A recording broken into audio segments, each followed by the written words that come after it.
a la discusión de sus integrantes, y eso es algo que desde luego reconozco y celebro, y bueno, pues decir que me parece personalmente que ese es el camino sobre el que hay que seguir trabajando, porque hay que acercar los temas de la discusión sobre igualdad y sobre el combate a las violencias hacia todos los ámbitos de acción.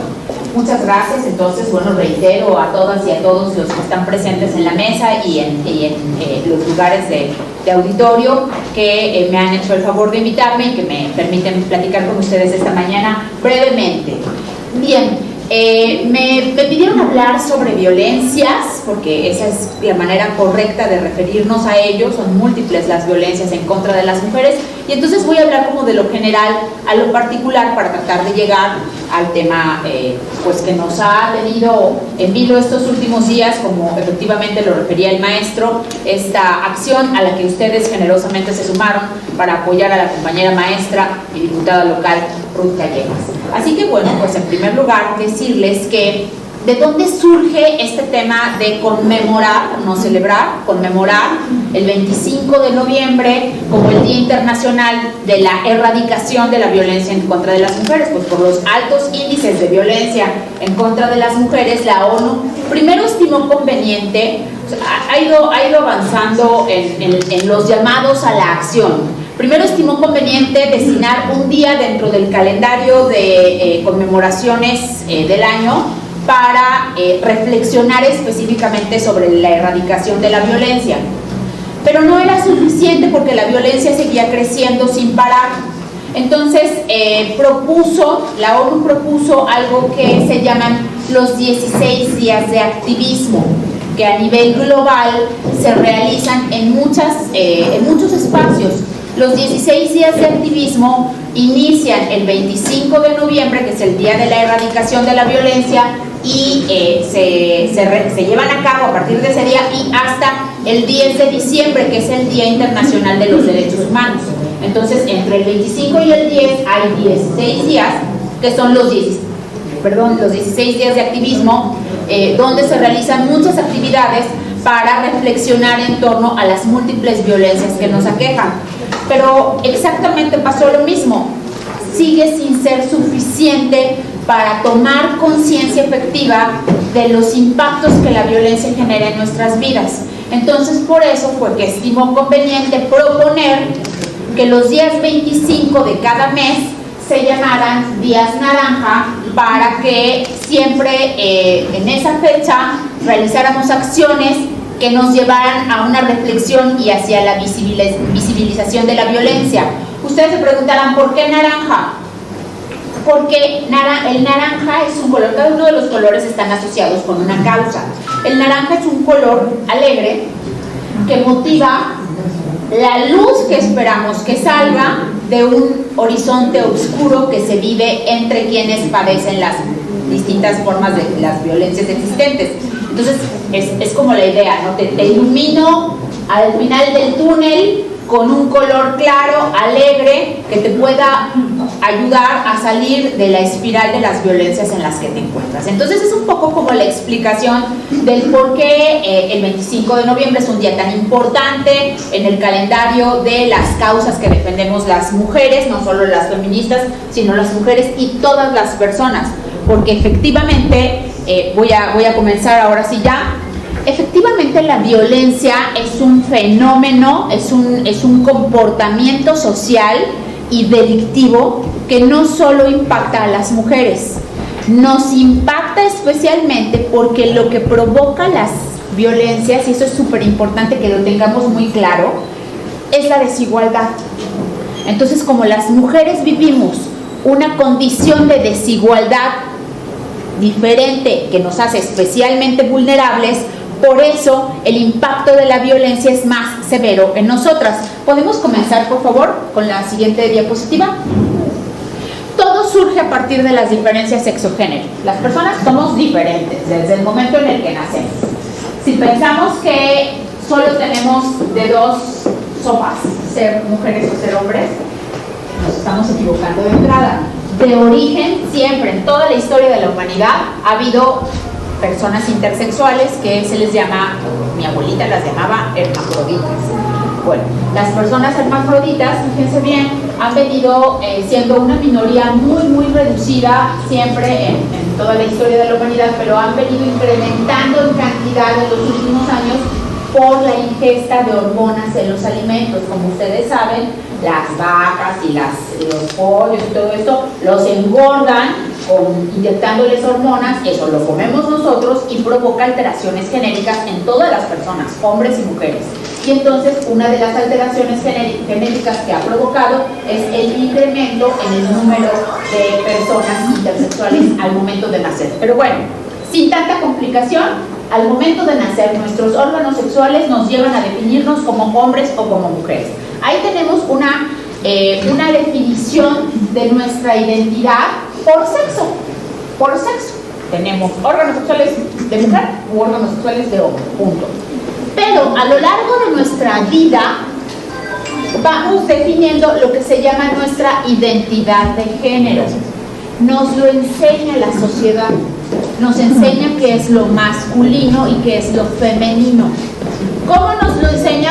Con los roles de género, con lo socialmente asignado a los hombres y lo socialmente asignado a las mujeres. ¿Ha cambiado eso a lo largo de la historia de la humanidad? Sí, cambia de acuerdo a cada cultura y a cada época, ¿no? Pero, bueno, tenemos una serie de factores como que son comunes para que entendamos que lo femenino está asociado, ya saben, al color rosa, al candor, al cuidado, a la buena administración financiera, somos buenas para cuidar el dinero. Es una construcción, no tiene nada que ver con nuestras características biológicas. Y a lo masculino está asociado con el deber, con la responsabilidad, con el mando, con la autoridad, con todo eso. En fin, así es como en la historia de la humanidad siempre se ha venido construyendo el tema de la identidad de género. Por increíble que parezca, esos roles de género, la siguiente por favor, esos roles de género socialmente asignados son el origen de las desigualdades. Porque platicábamos ahora con el maestro y es un tema que voy a traer a la conversación, que decía, hable usted de la violencia económica. Es fundamental hablar de la violencia económica, es fundamental, pero para llegar a poder liberarnos de esa específica forma de violencia, pues primero muchas mujeres tienen que salir a trabajar. ¿Y cómo van a salir a trabajar? ¿Quién va a cuidar a los niños?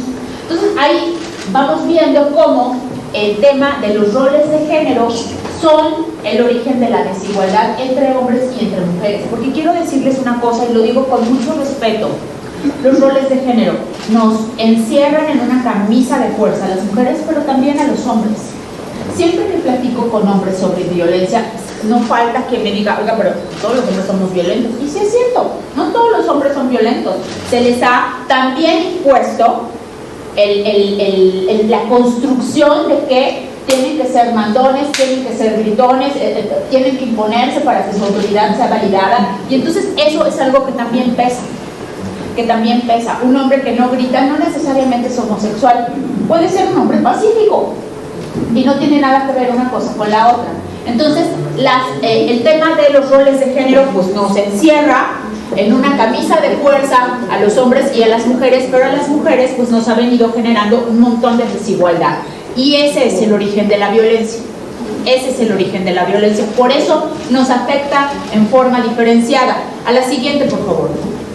Bueno, ahí vienen muchos de los factores que existen, y no solo ahora, o sea, no solo hoy aquí en Jalapa, en el 2022, a punto de cerrar noviembre, ¿no? En la historia de la humanidad han sido factores que han venido contribuyendo a acentuar pues estos roles de género y cómo deben de ser. La religión es muy influyente en estos aspectos. Los medios de comunicación, bueno, yo que les cuento, soy comunicóloga y estudio justamente, por ejemplo, la influencia de cómo ver los niños, ¿saben? A la edad de 5 años se estima que han visto un promedio de 18,000 crímenes a la edad de 5 años en la televisión. Entonces, obviamente, eso genera una codependencia a imágenes violentas, porque eso alimenta su estructura cerebral. Entonces, están supeditados a estar viendo violencia para seguir manteniendo el interés. Si una película no tiene contenido de violencia, les desinteresa, se desconectan de ello. ¿Por qué? Porque ya quedaron condicionados a estar sobreestimulados. Entonces, los medios de comunicación ejercen una influencia impresionante para nuestro condicionamiento a la violencia, y los factores de la economía, cada que hay, por ejemplo, crisis económica en un país, incrementan los niveles de violencia. Por ejemplo, lo vivimos ahora que padecimos la pandemia. La pandemia, ¿no? Lo que provocó es que se elevara de una manera brutal. Solo en el primer año de la pandemia se recibieron al 911 18 millones de llamadas de auxilio de mujeres desde sus casas. Entonces, o sea, se dan cuenta como todos los factores externos influyen para seguirnos aumentando esta desigualdad que vivimos. Bien, la siguiente. Esa desigualdad que hay entre hombres y mujeres en el argot de feminista y de estos temas, se le llama brechas. Entonces todo eso amplía la brecha y vamos haciendo que sea cada vez más grande la distancia, más grande la distancia, más grande la distancia, hasta que ya no la podemos subsanar. Por ejemplo, vuelvo al caso, y ustedes es algo que deben de saber muy bien porque son profesores y profesoras. En la pandemia, el mayor índice de deserción escolar a nivel global fue de mujeres, fue de niñas. Las niñas ya no regresaron a estudiar, porque muchas de esas niñas incluso se embarazaron, y no se embarazaron solas, pero bueno, eso es otro. Entonces, o sea, cuando la brecha se va ampliando, llega un momento en el que ya es irreversible. Por eso lo que debemos de hacer todas las personas en todos los ámbitos de nuestra acción es buscar acotar las brechas para que podamos intentar ir a la par y de esa manera pues que no se incremente la violencia existente. Por ejemplo, cito un ejemplo cualquiera, ¿no? Una de las formas de violencia que vamos a comentar en un momento más es la violencia económica, porque la percepción salarial por el desempeño de un mismo trabajo para hombres y para mujeres es diferente. Ganamos diferente las mujeres que los hombres en muchos empleos.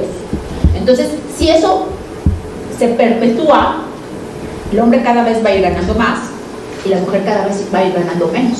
Entonces, eso lo que va a hacer es la precarización de esa mujer. Va a llegar un momento en el que ya no pueda ni siquiera continuar, que ya no pueda ni siquiera tener dinero para lo básico.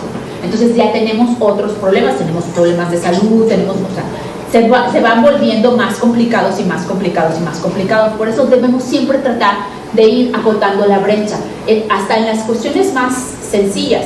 Por ejemplo, se sabe que a nivel mundial, ahora que nos fuimos a las clases virtuales, las niñas tienen menos acceso a un equipo de cómputo que los niños.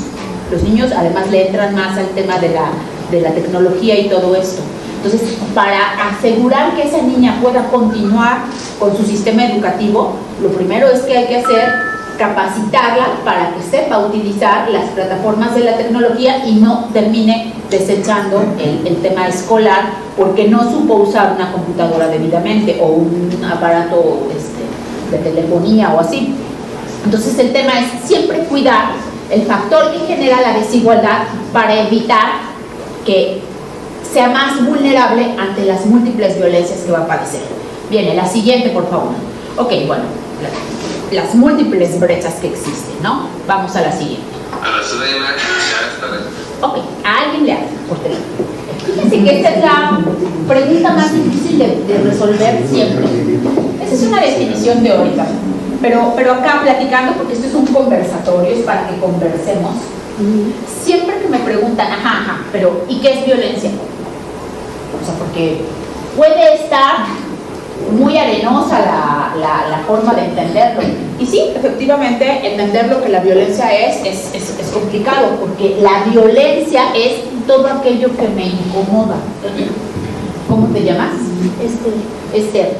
Probablemente lo que le incomoda a Esther es distinto de lo que me incomoda a mí, y ambas tenemos más o menos la misma edad y ambas somos mujeres. Entonces, ¿todas las mujeres están incómodas por lo mismo? No. Cada quien a partir de su yo.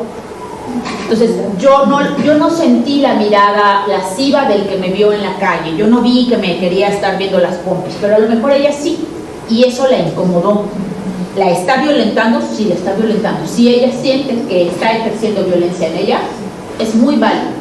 Y un principio inalterable al que hemos llegado al día de hoy es al yo te creo, yo sí te creo. No me necesitas probar nada. Si tú te sentiste incómoda, te creo. ¿Cuántos, por ejemplo, cuántos abusos infantiles hubiéramos podido prevenir si esta lógica a la que hoy hemos podido arribar, decirle yo sí te creo, la hubiéramos aplicado a nuestros sobrinitos o a niños más pequeños que decían o que tenían reacciones extrañas ante un adulto y digo, ay niño, pórtate bien y saluda bien a tu padrino, mira, dale un besito, ¿no? Hasta los obligábamos, ¿no? Oye, esto está vetadísimo, no tenemos que obligar a los menores a que le den beso a adultos si no quieren.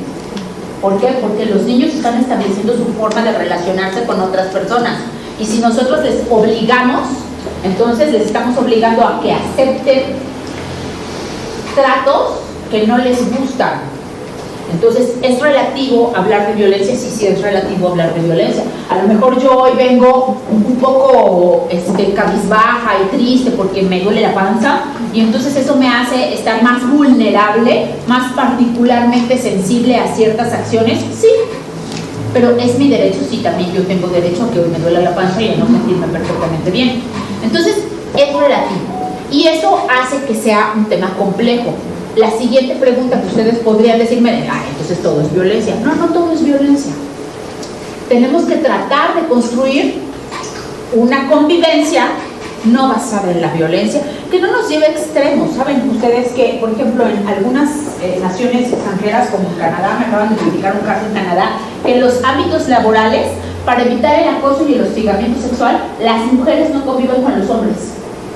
En las oficinas, pues no tenemos que llegar a eso, ¿no? Tenemos que llegar a un punto de convivencia en donde sin la presencia de la violencia podamos interactuar en el marco del respeto y que no tenga que estar uno ahí aguantando. Y ya me vio feo, fui a una boda hace unos días y platicando después con algunas de las amigas que asistimos a la boda, resulta que en la boda un sujeto con su esposo, o sea, estaba con su esposa presente en la boda y le estuvo faltando el respeto a una joven que estaba sentada en su misma mesa.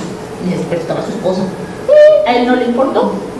O sea, tenemos que lograr, sin que hagamos una fiesta para mujeres y una fiesta para hombres, que podamos ir a la misma fiesta y que eso no pase. Sí, no tiene por qué ser. Venga, entonces decimos, sí, es un poco interpretativo hablar de violencia, por eso hay un montón de parámetros. Ustedes lo habrán visto, seguro lo conocen acá, el violentómetro, ¿no? Es decir, a ver, porque además a veces uno también tiene que revisarse, decir, oye, yo sentí ahí medio rara, ¿tú también lo sentiste? No, pues sí, yo también lo sentí medio rara, entonces no soy yo, entonces confío en mí y digo, oye, me estaba faltando el respeto, ¿no? Entonces, el violentómetro nos ayuda, es una buena herramienta que nos ayuda a ir identificando y viendo cómo va subiendo de tono un comportamiento hasta salirse de lo que puede ser permitido. Entonces, eso hay que tenerlo como herramienta siempre a la mano. La siguiente, por favor. Bueno, rápido, aquí me voy a ir bien rápido, ¿eh? Me pareció interesante incluirles esto, pero solo lo voy a comentar, no crean que lo voy a leer así todo en orden. No, a ver, tenemos que aprender también a distinguir, porque cuando yo tengo muchos años de ser activista feminista, muchos, 27. Entonces, a lo largo de todo este tiempo, pues he dado muchas pláticas sobre violencia y he visto cómo ha venido cambiando la forma en la que la gente asume y reconoce la violencia. Cuando yo comenzaba, le preguntaba a las personas de los auditorios, oigan, y usted, a ver, levante la mano quien de aquí ha vivido una situación de violencia. No, nadie. Decían, es que a mí me ha pegado. No, yo nunca he tenido esos problemas. Dice, muy bien. No son problemas, son conductas. Y todos hemos vivido violencia, permítanme que se los demuestre. Ahora, que no tengamos agresiones físicas no quiere decir que hayamos podido eludir algunas de las distintas formas de violencia. Entonces, por eso hay que saberlo identificar, ¿ok?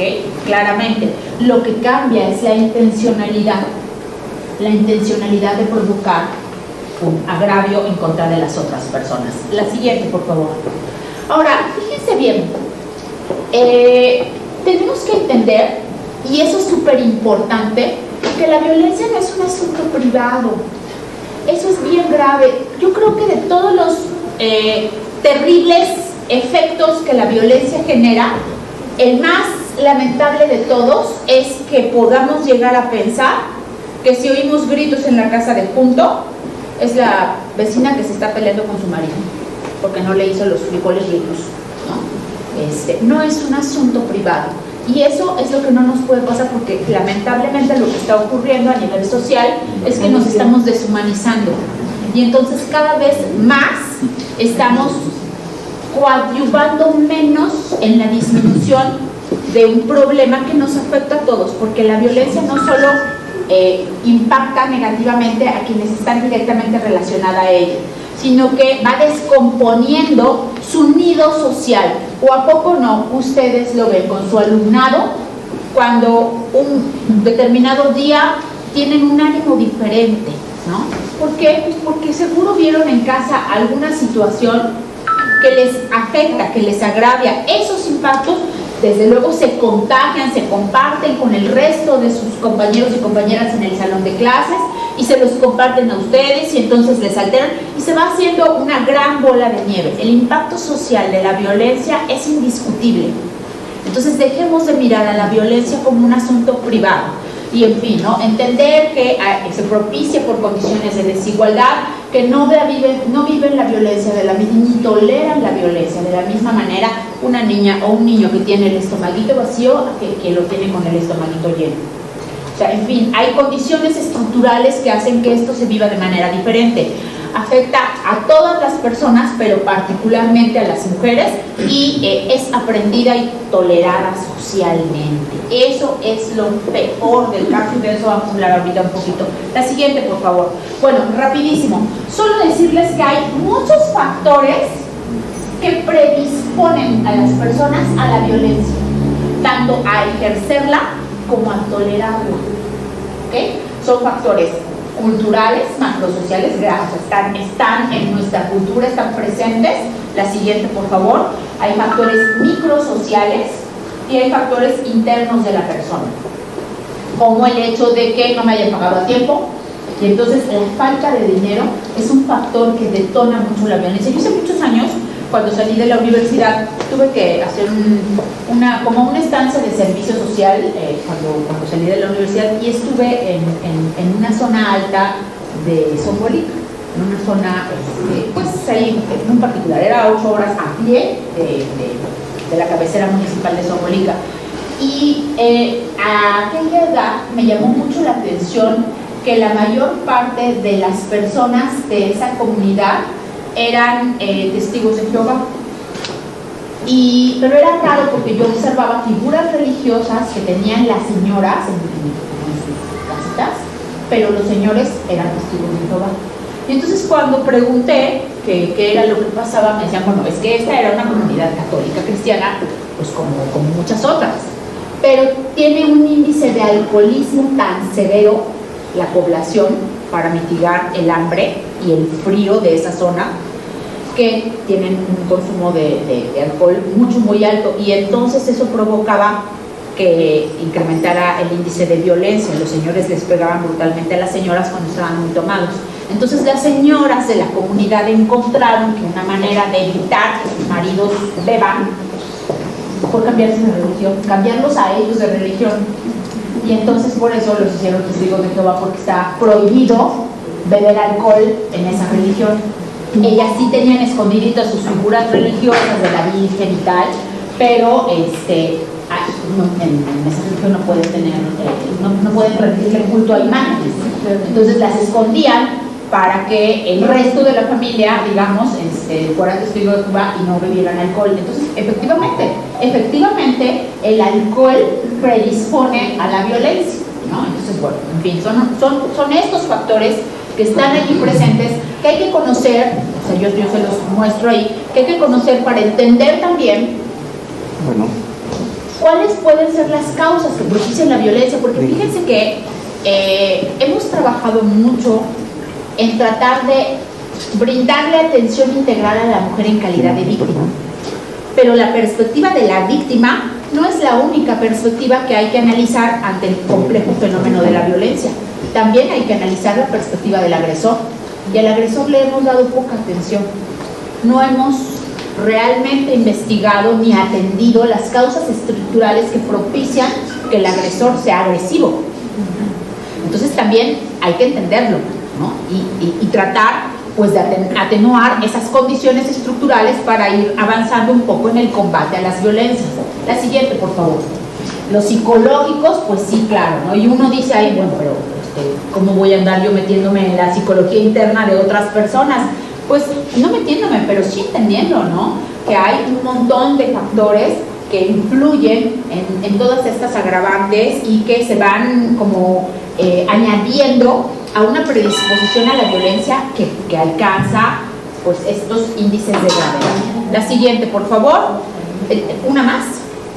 Y los factores biológicos. A ver, por ejemplo, está comprobado que cuando las personas dormimos mal, me añado, porque yo estoy muy insomne, cuando las personas dormimos mal, tenemos una alteración de nuestro estado emocional, estamos particularmente susceptibles, ¿no? Entonces me llamas tantito, yo me asusto, ¿no? Si alguien me llega por una, ¡ay! ¿no? Bueno, eso también puede ir predisponiendo a la violencia por falta de sueño. Entonces entender que es un todo. Por eso decimos que la violencia en contra de, o las violencias en contra de las mujeres obedecen a factores estructurales, pues porque es complejo hablar de ello. La siguiente, por favor. Bueno, era solo como irles dando un panorama general. Decirles que si bien hemos avanzado un poco en entender la compleja gama de factores en los que se insertan las múltiples violencias, es terrible que lo primero que ustedes y yo hacemos cuando conocemos un caso de una mujer que es víctima de violencia, lo primero que hacemos es culparla a ella, ¿no? Ahí está, a mí me parece increíble el caso de Ingrid Escamilla, no sé si ustedes recuerdan el caso de, puede ser el caso de cualquiera, yo traigo a colación el caso de Ingrid Escamilla, esta chica joven, guapa, que estaba casada con un señor mayor, bastante feíto, y él, cuando ella le dice que se van a separar, él no me acuerdo cómo se llama esta forma, le arranca la piel, o sea, y la mata en cuadritos y la encuentran desollar. Gracias, quien me dijo gracias. La desolla y la parte en cuadritos y luego el caso de Ingrid Escamilla es un caso paradigmático por dos razones. La primera de ellas porque las fotografías del hallazgo del resto de los cuerpos, que solo las podía tener la policía ministerial, aparecen en todos los periódicos en la portada del siguiente día, lo cual da lugar a lo que en la Ciudad de México se denomina la ley Ingrid, que prohíbe que circulen las fotografías de los hallazgos de los restos de mujeres víctimas de feminicidio, porque es terrible. Pero hay otro factor más impresionante. Yo no sé si ustedes recuerdan ese momento, que fue hace como año y medio, pero yo sí vi las redes sociales y de verdad, perdonarán los profesores y las profesoras, pero de puta no la bajaban. Decían, sí, pues eso le pasa poco, ¿no? Porque si estaba tan jovencita, se casa con un señor, ¿qué podía esperar? Pues que no la matara. ¿Cómo que qué podía esperar? Entonces, encima de que es la víctima, la satanizamos, la volvemos a matar con nuestras acusaciones. ¿O por qué no se va si le pega tanto? Pues porque no sabe hacer otra cosa, porque toda su vida su mamá y su abuelita y su tatarabuelita les enseñaron que solo vales si estás casada. Por ejemplo, en la India, que casan a las niñas desde los 8 años, desde los 7 y los 8 años, con adultos mayores, con ancianos. Los ancianos se van a morir. Entonces, seguramente esa niña, la mayor parte de su vida va a ser viuda. Las viudas no valen en la India. Entonces las llevan a un asilo y ahí las encierran. Imagínense, o sea, ¿a qué me estoy refiriendo? A las mujeres nos han enseñado que valemos solo, siendo adultas, valemos solo si estamos casadas y tenemos a nuestros maridos con nosotros. Entonces, al final, pues ¿por qué no te vas de tu casa si te pega? Pues porque quiero seguir valiendo. O ¿cómo voy a mantener a mis criaturas? O un montón de asegúnes. Entonces, el tema de no criticar a las mujeres que toleran la violencia Entonces, por lo pronto, empezar a ser un poco compasivas con quienes ya son víctimas de una circunstancia muy grave. La siguiente, por favor. Bueno, rapidísimo decirles esto, ¿no? Hay rasgos que así como ustedes poniendo mucha atención, pueden saber quién de sus alumnas o alumnos está viviendo violencia en casa, porque ustedes lo pueden saber. Así podemos saber cuando una mujer está siendo víctima de violencia. Es un arquetipo. Hasta la Organización Mundial de la Salud ha ayudado a dibujar los rasgos para tratar de entenderlo. ¿Por qué entonces nos es tan difícil ser compasivos y entender lo que están viviendo? La siguiente, por favor. Bueno, yo esto se los voy a dejar acá. Ahora, también es muy común que cuando hay un hecho lamentable de violencia que desencadena en un feminicidio, siempre, o sea, no falta, ¿no? Pero sí era tan buen muchacho, no sé, en un momento, ella lo sacó de quicio seguramente, ¿no? A ver, no aparece mágicamente. La violencia es una espiral, es un ciclo que inicia por comportamientos casuales, te bifeo, te levanté la voz, tuve poca paciencia en una situación de crisis, después te di un golpecito, después te di un empujoncito, después te grité, después no sé qué, y pum, ¿no? Matóla, diría el periódico. Matóla. Entonces, o sea, hay que aprender a mirar el comportamiento previo para poder actuar debidamente. El ciclo de la violencia señala que siempre hay, y además, digo, ya cuando están insertos, se está inserto en una situación de violencia, eso no para, O sea, es un ciclo. Primero te falta el respeto, después, la siguiente, por favor, que la siguiente, esa me parece muy bien. Viene la explosión de la violencia, después el tema de la luna de miel, te pido perdón, me porto súper bien un ratito, te traigo unas florecitas, y después otra vez escala de la violencia, y entonces así. Y eso es bastante destructivo, eso es bastante tóxico para la víctima y para el victimario, porque además genera codependencia. Y entonces, así como los niños se acostumbran y si dejan de ver escenas violentas y les aburre la película, así las personas que están insertas en una relación tóxica, si de pronto, o sea, ¿por qué? ¿Por qué todos sus novios han sido tóxicos? Porque hay codependencia. O sea, el problema no es el novio, el problema es la codependencia emocional. ¿Okay? Entonces hay que sanar esa parte. Por fortuna, hoy estamos en un momento donde estamos súper visibilizando la parte emocional para hombres y para mujeres.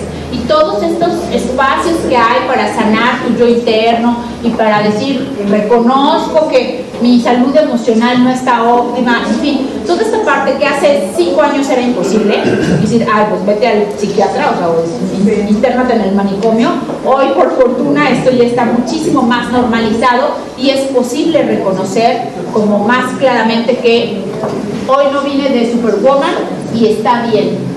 Y también eso está bien, ¿no? A las madres, yo por ejemplo no soy madre, pero acá muchas de ustedes deben de ser madres. Caray, qué pesado, ¿no? Un ratito que quieran, no sé, quitarse los zapatos y poner los pies para arriba para que fluya la circulación, ¿las hace mal las madres? Hace 5 años todavía las hubieran condenado casi a la horca, ¿no? Hoy por fortuna estamos naturalizando un poco más ese derecho legítimo a decir 5 minutos de paz, please, ¿no? Y no pasa nada. Entonces, ahí viene el tema. La siguiente, por favor. Estos son algunos factores que también están asociados con las violencias que tenemos que aprender a entender, como por ejemplo, pero ¿por qué no hace nada? ¿Por qué no se va? ¿Y por qué no reacciona? ¿Y por qué no le grita? ¿O por qué no lo empuja? ¿O por qué no se defiende? Pues porque le enseñaron a no hacerlo. ¿Ok? Entonces no todo el mundo es de acción rápida para su defensa.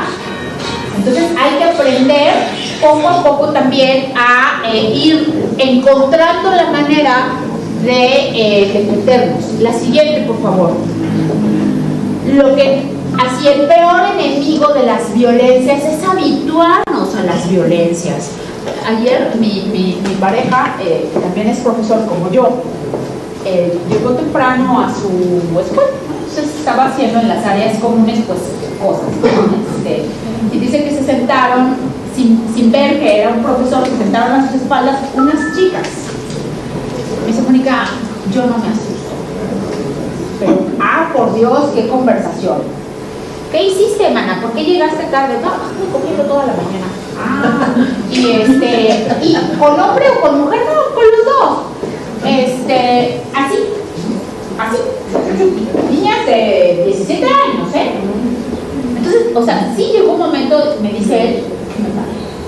Y todavía se voltean y me dicen, ya lo asustamos, profe, ya lo pusimos rojo. No, o sea, sí tiene que haber un punto en el que no nos podemos acostumbrar a eso.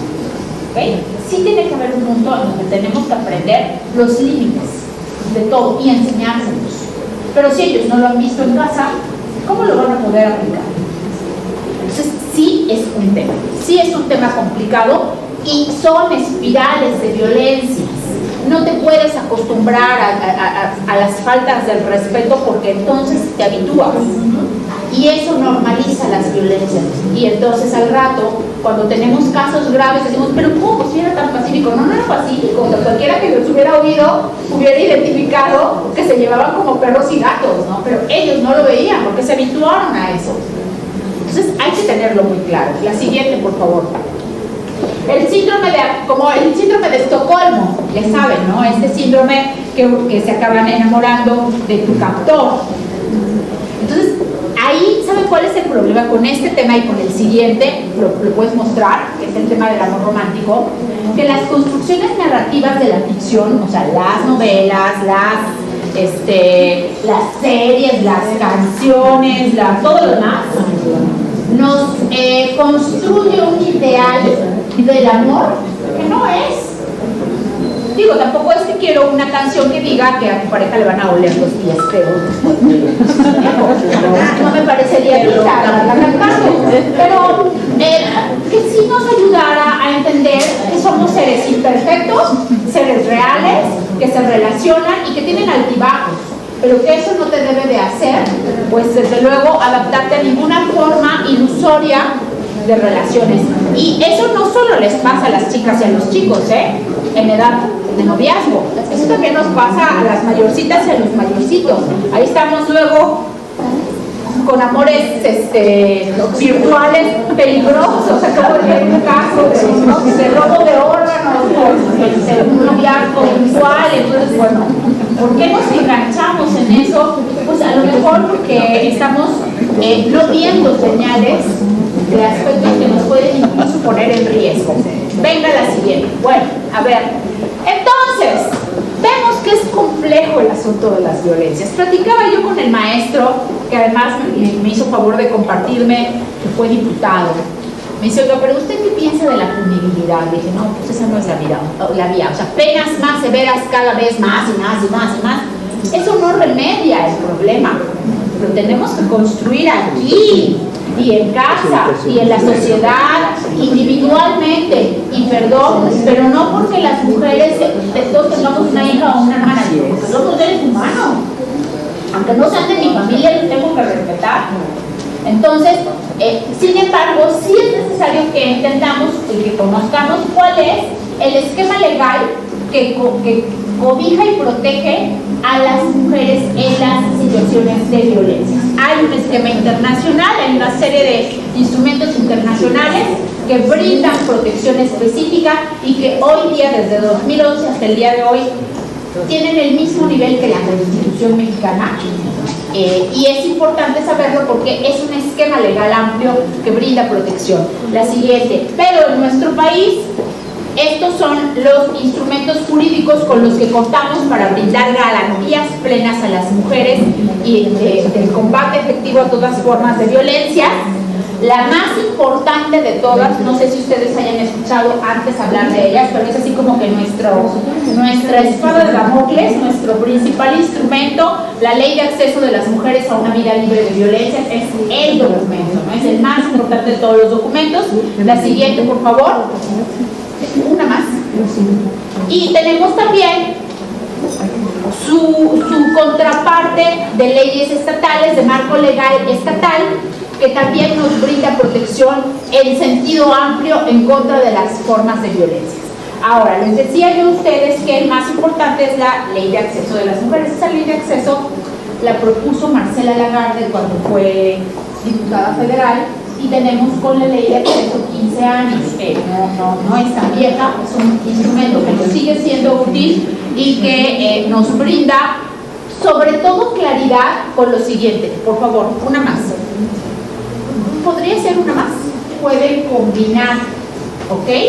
Y esto es súper importante porque antes de eso, pues es lo que les decía, no, yo no vivo ninguna violencia, no tengo ningún moretón. No, a ver, la violencia no solo es física, ¿no? Como claramente nos lo dice la ley, la violencia puede ser psicológica, física, patrimonial. Por increíble que les parezca, muchas mujeres no se divorcian de sus maridos porque perderían lo que construyeron a lo largo de la vida y matrimonio. ¿Ok? Ah, pero ella no trabajó y él sí trabajó. No, perdón, no, cuando él trabajara, ella tuvo que cuidar la casa y los hijos, o sea, que sí trabajó. Entonces, le toca la mitad de todo. Así está el Código Penal de Veracruz. ¿Ok? Pero para que un derecho sea ejercido tiene que ser conocido. Las mujeres no lo saben. Y entonces ahí están en manos de muchos jueces y juezas que le dicen, no, ya te vas con una mano atrás y una adelante, y ya está sin los hijos, violencia vicaria. Entonces, bueno, tenemos la violencia patrimonial, la violencia económica, la violencia sexual, y voy a decir algo bien fuerte, espero que ya sean más de las 12 del día, pero bueno, si no son más de las 12 del día, ustedes imaginen que son más de las 12 del día, aún en el matrimonio hay violaciones sexuales, ¿ok? Y eso es importante tenerlo claro. Eso es importante tenerlo claro. ¿Ok? Está la violencia obstétrica. Fíjense que hace un tiempo me tocó a mí hacer participar en una conferencia sobre violencia obstétrica en México y sobre ablación. ¿Ustedes saben lo que es la ablación? Bueno, la ablación es la mutilación genética de los órganos. ¿Quién tuvo parto por cesárea? Cuando la criatura tiene la cabecita muy grande, a las mujeres les cortan el cervix para que pueda bajar, y eso se considera mutilación genética. Eso se considera, claro, no cabría de otra manera, pero es un corte, ¿ok? Y existe un montón de violencia obstétrica. Cuando vamos al ginecólogo, a ver, ábrete, ¿no? Déjame tantito, suavecito, oiga, permítame tantito, ¿no? Eso, o sea, esas formas nos violentan, nos agreden. Muchas mujeres no van al ginecólogo a sus chequeos por no pasar por eso. Peor aún. ¿Saben por qué México es el país con más índice de mujeres muertas por cáncer de mama? Esto es increíble. Que las mujeres que nos educaron para creer que nuestro cuerpo es el instrumento del pecado y es malo, no nos tocamos a nosotras mismas y entonces no nos exploramos para ver si nos hallamos alguna protuberancia inusual. Y entonces cuando nos enteramos, a mí me tocó ver unas fotografías impresionantes de una mujer con el seno necrosado. Dije, pero ¿en qué momento? O sea, ¿en qué momento no se dio cuenta de que esto empezaba a crecer? Y entonces es que yo hasta para vestirme apago la luz. Pero es tu cuerpo. Es que es pecado. Entonces, o sea, ¿de qué estamos hablando? Pues estamos hablando de estructuras androgénicas, misóginas, que nos fueron heredadas. Y contra eso, salva tu vida, ¿no? Y luego tenemos las modalidades de la violencia, que eso también es el instrumento que nos aporta la ley de acceso, que nos dice que la violencia en género puede ser familiar, no se llama intrafamiliar, ahí les doy tips de glosario de términos, no se llama violencia intrafamiliar, es violencia familiar. ¿Por qué? Porque cuando le decíamos intrafamiliar, decimos, y hay que se entiendan, están encerrados en tu casa, que se maten solos.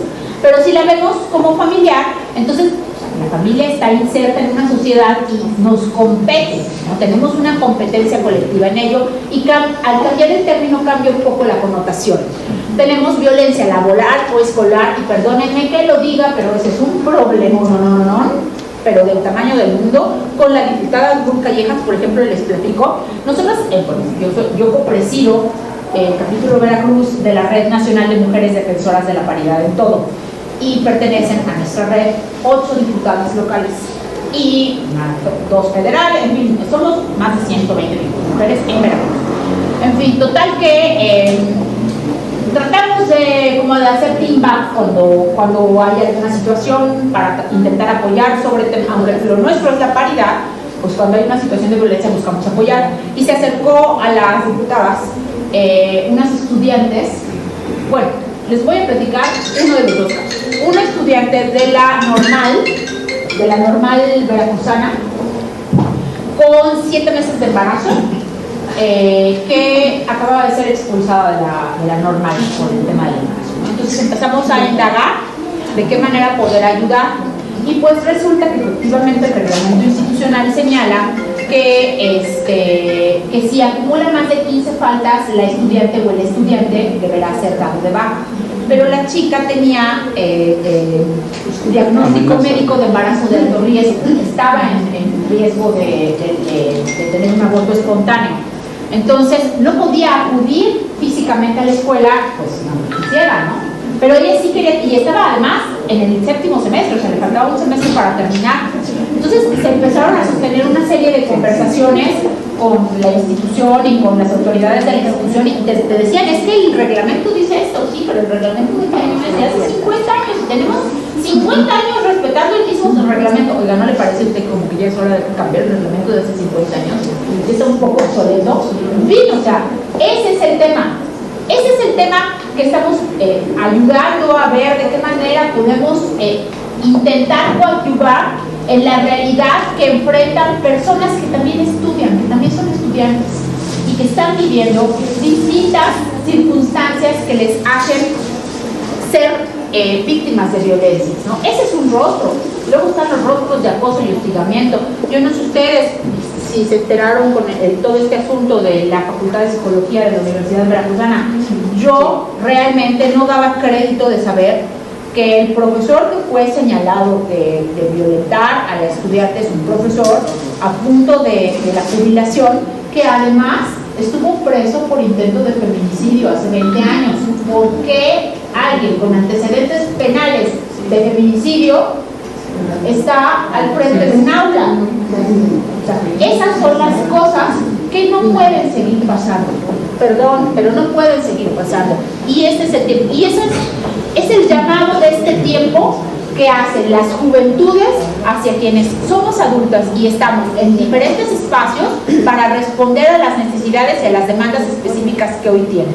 Y no estamos sabiendo las instituciones cómo responder a ello. Entonces tenemos que hacer este proceso de transición más rápido para poder dar respuesta efectiva, ¿ok? Está también la violencia comunitaria. La violencia comunitaria es muy grave también, ¿no? La violencia de la calle, como el acoso callejero. La violencia institucional, la violencia feminicida, que además ustedes saben que hay un subregistro. Nos parece terrible la cifra de 11 asesinatos de mujeres por día. Decirles que no son todas las que se asesinan ya. Por lo pronto, las que son por homicidio doloso no se cuentan. Dicen, es que murió por bala y la bala le llegó, ¿sí, no? ¿Llovió balas o cómo se llama? Porque eso no lo investigas como feminicidio, ¿no? Pero bueno, en fin, 11 diarias es la cifra que tenemos hoy, y tenemos una cifra peor, que son 7 desapariciones de niñas diarias. Y eso solamente indica una cosa: trata, antes se le llamaba trata de blancas, pero el término ya es discriminatorio, entonces es trata. Y esa es la realidad, ¿no? Y está la violencia política y la violencia sexual, perdónenme, la digital. ¿Por qué categorizar la violencia digital y por qué categorizar la violencia política? Pues porque son entornos muy generadores de violencia. Y entonces lo que necesitamos es traerlos a la ley para que sean considerados tipos penales y entonces haya sanciones específicas en contra de ellos. Rápidamente, esta no es una plática de violencia política, pero yo les voy a hacer un par de comentarios al respecto. La siguiente, por favor. Bueno, comentarles que en 2020 se hizo la reforma federal para incluir la paridad en la ley, la paridad que establece que las mujeres, como estamos representadas en la sociedad, así tenemos que estar representados en todos los espacios de toma de decisiones. Por cierto, acá veo unos fotos de caballeros. Me encantará volver en un par de años y ver algunas fotos de mujeres. Hay que trabajar con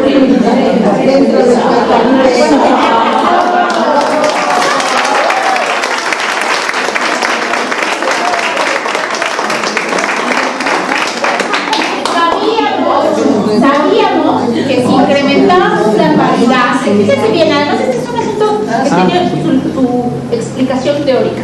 O sea, sabíamos que al incrementar la paridad iba a incrementar la violencia. ¿Por qué? Pues porque hace un montón de siglos nos dijeron que el lugar de las mujeres es la vida privada porque a los hombres les corresponde la vida pública. Entonces, si estamos viviendo en un espacio que no nos corresponde, ese precio iba a ser cobrado, indudablemente. Entonces, por eso, cuando vienen las reformas de paridad en 2020, en realidad viene un paquete de reformas que trae paridad y violencia política contra las mujeres en razón de género. Pues es un paquete de 8 reformas que contiene las 2 legislaciones para tratar de blindar a las mujeres que empezaran a irrumpir en la vida pública. ¿Eran nuevos esos delitos? ¿Se los estaban inventando en ese momento? No, habían existido siempre. Yo sé que las maestras y los maestros, pero particularmente las maestras, tienen un corazón político muy fuerte, así que lo que les platique a continuación no lo van a desconocer. A las mujeres en política, en los partidos políticos, nos dan menos dinero para hacer campaña, nos informan tarde cuando hay que registrarnos para nuestra candidatura, nos dan menos pancartas que a los hombres para hacer la cosa de la campaña, en fin, un montón de conductas que antes, o sea, solo estaban ahí y decíamos, es que es normal, es el precio de la política. Hoy sabemos que eso se llama violencia política contra las mujeres en razón de género. ¿Qué busca proteger? Pues que esas conductas no ocurran y si ocurren, se sancionen.